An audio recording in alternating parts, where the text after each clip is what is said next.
چې په مختلفو اعمالو سره الله جل شانه ګناهونه معاف کوي د انسان.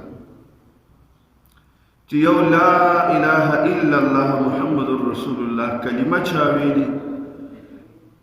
نو الله جل جلاله په دغه بنده باندې د خپل رحمت دروازې ګلو ساتي. کله کله که دغه د رحمت دروازې بند شي نو هغه به د انسان د خپلو ګناهونو په وجه بندېږي. ګوره کم لختي کې چې ګیا ډېره شي او ګند غبار پکې زیات شي نو اوبه دې بندېږي نه اوبه پرې را رواني، خو چونکې صفایي ورته نه شوي نو صفایي په وجه باندې هغې کې اوبه کمې ویږي. چې څومره ګند زیاتېږي اوبو کموالی زیاتېږي، چې اخره کې داسې شي چې بلکل هغه لختي کې اوبه نه راځي. نو دغه شانتې زما عزتمندو زموږ ستاسو دا جسم دی چې کله د باندې د ګناهونو اثر زیات شي نو انوارات او رحمتونه نه الله کم شي، چې د دې کله صفایي راشي په دې باندې په خپله د الله جل شانه رڼاګانې او انوارات هغه د رحم هغه زیات شي. شپږم د ګناهونو د معاف کېدو ذریعه هغه صبر دی. د هغې د صبر په وجه باندې الله جل جلاله ګناهونه معاف کوي. یو پریشانی میلاو شي، یو درد انسان ته ورسیږي، یو تکلیف ورسیږي او دی پې صبر وکړي نو د هغه صبر په بدله کې الله جل جلاله د ده دغه مصیبت هم ختم کړي او د ده تیر شوي ګناهونه مواړه معاف کړي. رسول الله صلی الله علیه وسلم مبارک ناست و، شپه وه، ډیوه بله وه، هوا تیزه راغله، هغه د ډیوې رڼا مړه شوه. نبی کریم صلی الله علیه وسلم وفرمیل انا لله و انا الیه راجعون. حضرت عائشہ رضی اللہ تعالی عنہ ورله وفرمیل یا رسول الله زه خو عجیبه کیفیت مخصوصوم وایي څه وایي دا خو چې څوک وفات شي نو هغې سره موږ وایو چې انا لله و انا الیه راجعون. ورته وایي چې ګوره عایشې بیبي مصیبت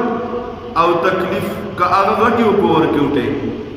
و چې کله مسلمان ته ورسېږي الله پې اجر ورکوي. نو دا ډیوه بندېدل تا ته په ظاهره باندې ورکوټې مصیبت ښکاري، خو مصیبت خوشو که نه تکلیف خوشو چې ما انا لله و انا الیه راجعون ولسته په دې سره الله جل شانه ماله اجر راکړو. نو بجلی بندېدل دا هم تکلیف دی. بجلی داسې نور ډېر کارونه دي چې هغه په نظر باندې واړه راځي، لیکن په هغې باندې د الله جل جلاله طرف ته رجوع کول او صبر کول دې سره الله ګناهونه مټاوي. ګوره په دې کمیس کې اکثر زمونږ دوه جیبې، یو دلته کې دی سینې سره جوخت یو لاندې تشي سره یي، نو بعضې وخت کې موږ پیسې په یو جیب کې ایښي او ګوتې په بل جیب کې اول دې کې دا چلو کو چې دې کې نه بیا دې بل کې دا چل نو هغه دې کې پرتې او موږ دې په دې کې چې موږ کوم څومره پورې دا لاس ووهو دا عالمان فرمایي چې د دې موږ له الله اجر راکړو. ولې چې زما بنده تا له تکلیف ورسېده، تکلیف درته ورسېده د دغې تکلیف هم تا ته اجر میلاویږي او چې په دې تکلیف باندې هم الله تبارک وتعالی ګناهونه معاف کوي. دې وجه مصیبت خو غوښتل پکار نه دي چې موږ د الله تبارک وتعالی نه مصیبت وغواړو چې موږ د مصیبت راورسوه، چې موږ پرې صبر وکړو چې الله موږ له څه راکړي اجر، نه سیمه مصیبت ته نه غواړي، خو که بالفرض که راشي نو چې د الله طرف ته رجوع کوو، الله پاک دې راته مصیبتونه نه مخې ته کوي. هو کله چې کوم انسان ته مصیبت میلاو شي په دې کې دوه خبرې هغه یاد ساتل پکار دي.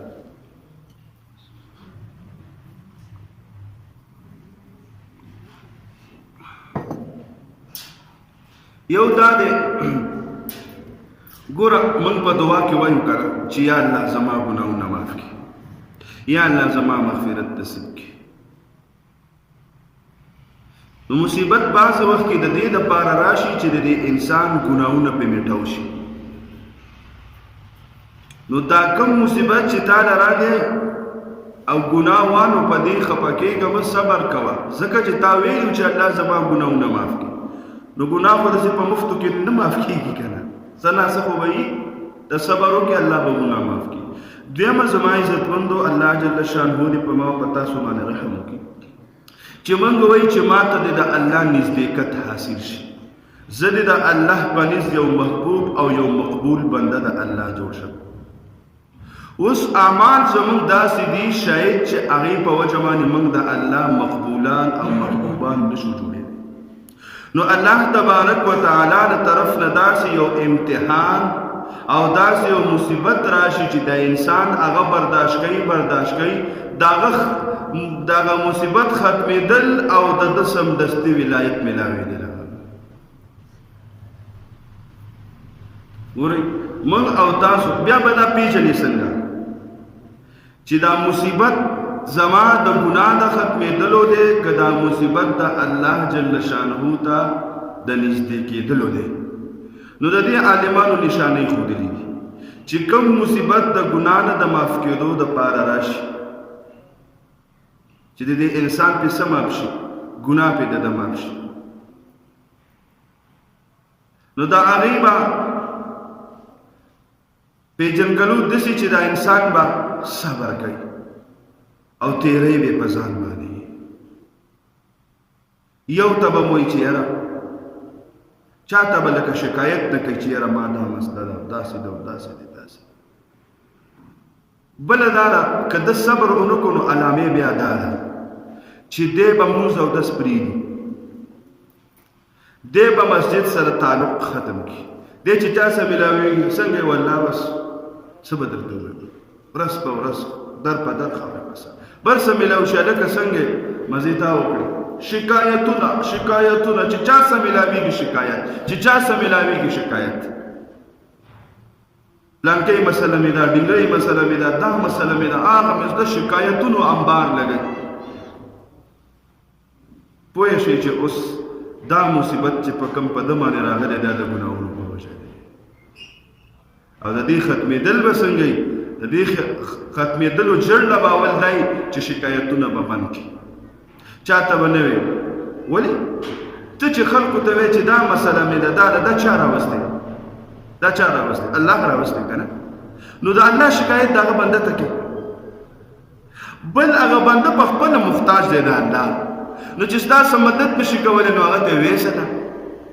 د هغه پسې لږ سر ته اوهو داسې ویه بس چې راله پته راله نو بیا څه فایده شوه نو فورا رجوع الی الله د خپلو ګناهونو نه توبه دا نه چې زما پلانکۍ کار نه کېږي ورېږه چې دا وشي نو بیا به زه ځم مسجد ته هر څه به بیا صحیح کړم هر څه به ټیک شي لکه څه مسله مې ده څه کاروباري څه لین دین خراب دی چې هغه حل شي بیا به زه جومات ته راځم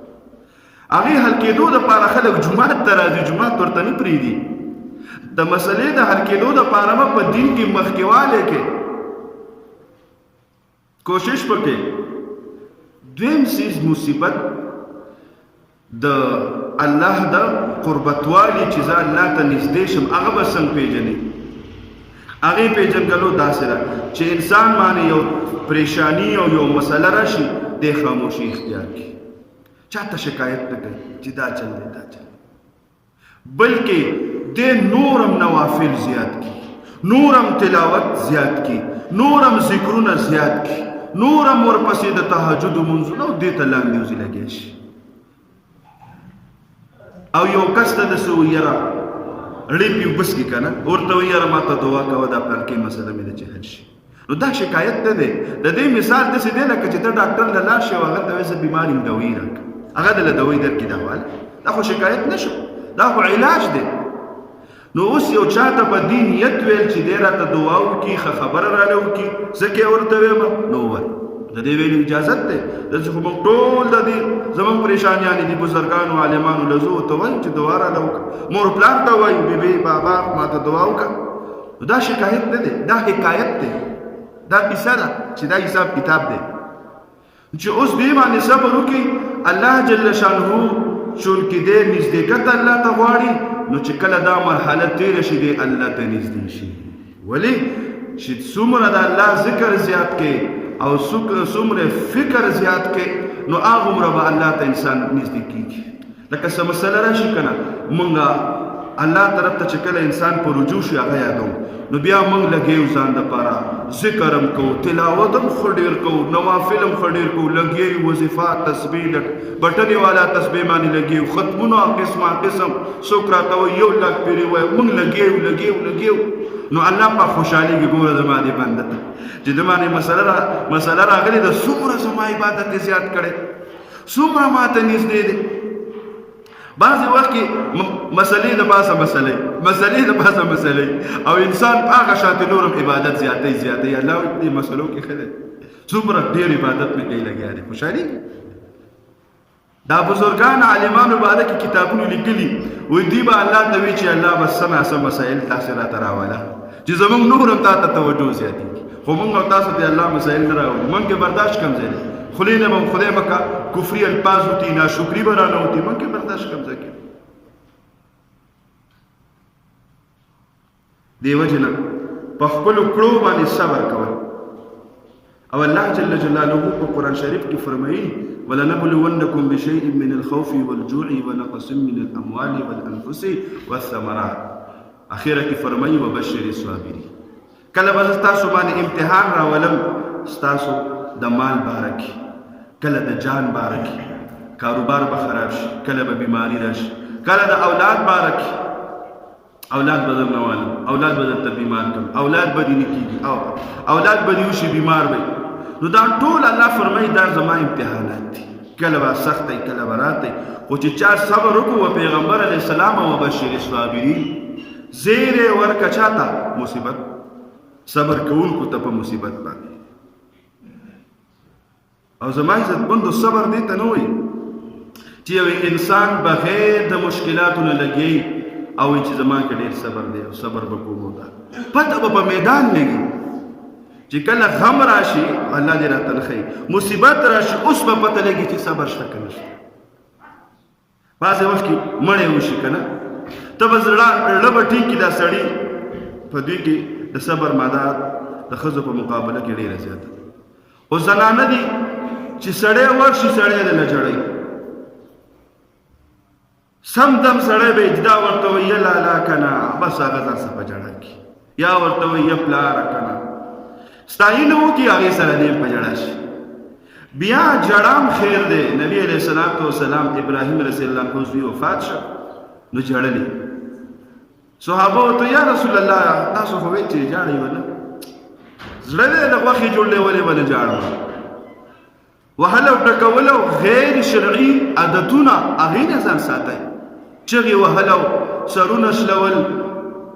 ویښتان شلول او ګریوانونه شلول او ځان دیوال ته وهل او خدایه زه به دې اخیستی وم او دی به دې نه اخیستو که نه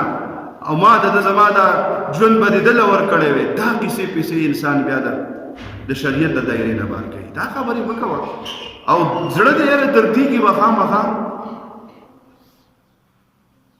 خو درد هغه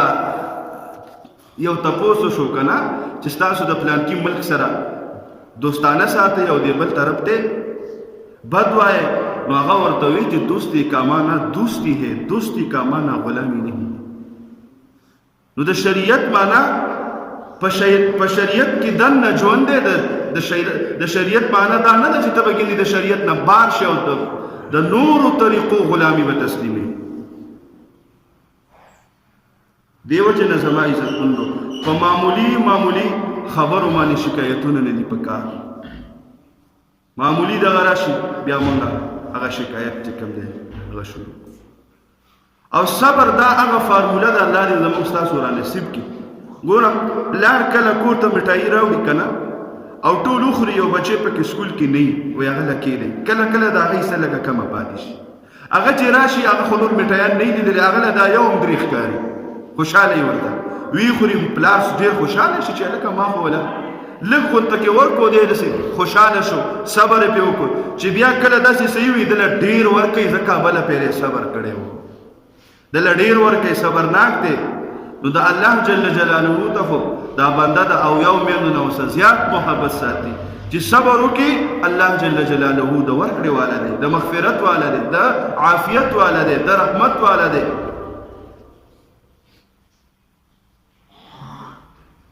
په دنیا کې داسې مصیبتونه زمونږ د مشرانو تیر کړي دي. بهادر شاه ظفر یو بادشاه تیر شوی دی، ډېر صابر و. د ده سره پیرنګیانو جنگ کړی او جهاد شوی و. بیا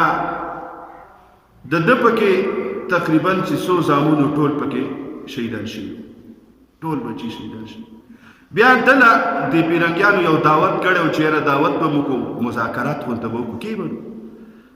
چې دی هغه دعوت له لاړی نو ده ته چې کوم لوښي ایښي و هغې د پاسه سرونه پراته وو، لکه څنګه چې اوس دا ډونګي دی او د پاسه پې سر دی، یا زمونږ دا لوښي دي دیچکي.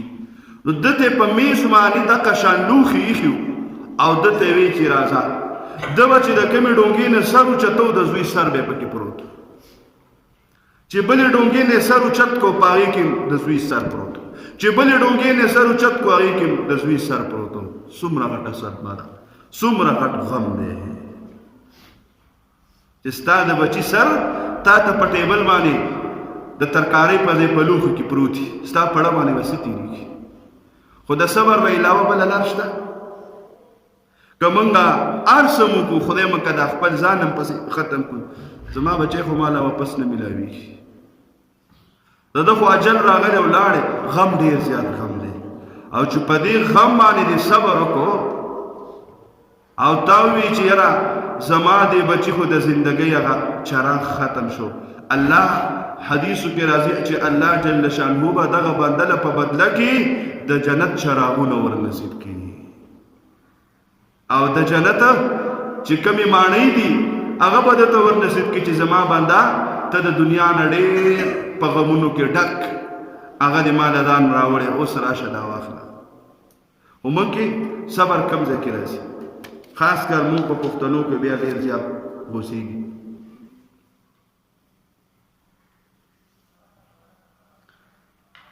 یو شاعر وایي چې نور میں ہو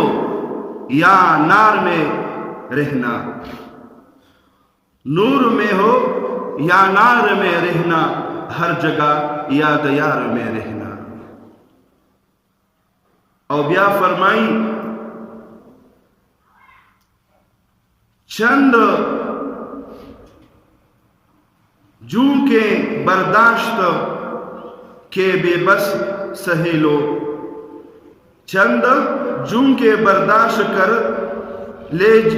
لیجے پھر ہمیشہ بہار میں رہنا. د دنیا یو څو ورځې تکلیف دی، یو څو کاله تکلیف دی، خو بیا وایي همیشه بهار میں رہنا. په جنت کې به بیا ټول عمر تا باندې بهاري خزان به نه راځي.